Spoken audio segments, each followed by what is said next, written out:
Trianon, istoria celor învinși.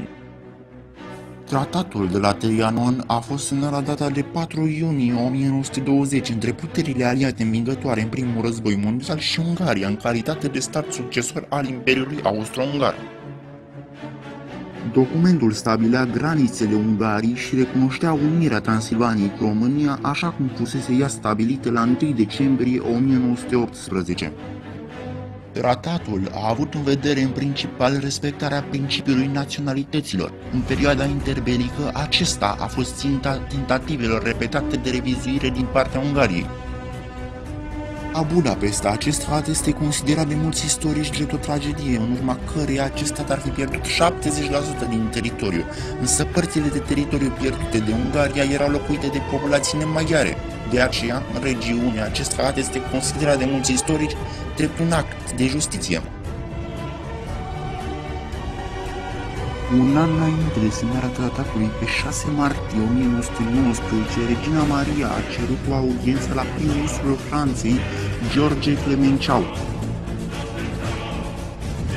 Răspunsul a fost pozitiv, iar a doua zi, în 7 martie, suverana României a fost numită inițial de directorul de cabinet al șefului guvernului francez, care povestește astfel despre Regina Maria.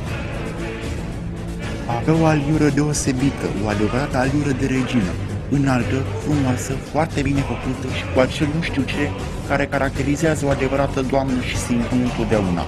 La acestea se adaugă o mare simplitate, calm și o bunătate extremă cu tot anturajul său.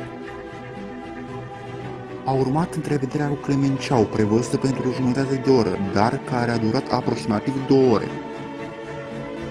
Prim-ministrul Franței, supranumit Tigrul, este convins cu greu să accepte unirea României cu Transilvania.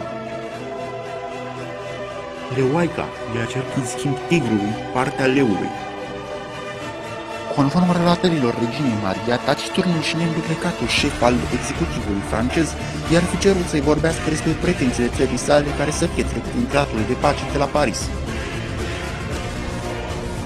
Dar prin faptul că România eliberase Ungaria de comuniștii de la acum ocupând Budapesta, pretențiile teritoriale ale reginei cresc, ajungând ca aceasta să stabilească granița română-maghiară pe Tisa.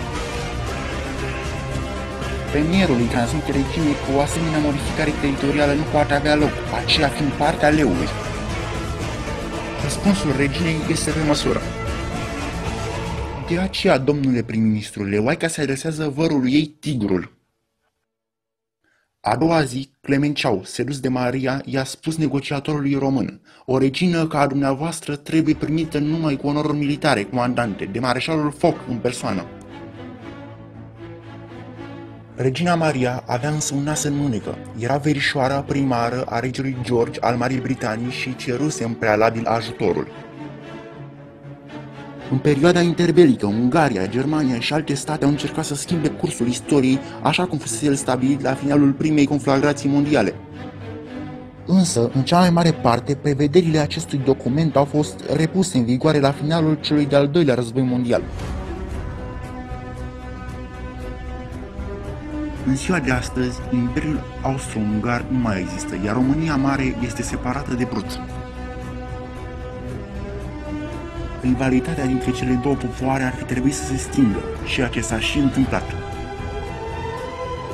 Acum problema maghiarilor din Transilvania și a românilor din Ungaria este pusă în discuție doar în prag de alegeri, pentru a stârni în oameni patriotismul.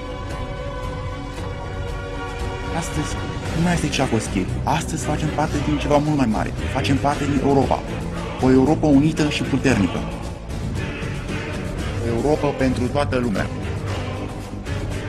Din istorie trebuie să învățăm și să nu repetăm greșelile trecutului.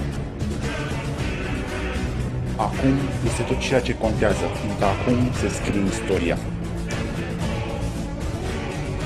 Depinde de noi cum va fi aceasta. Noi suntem schimbarea și schimbarea este în noi.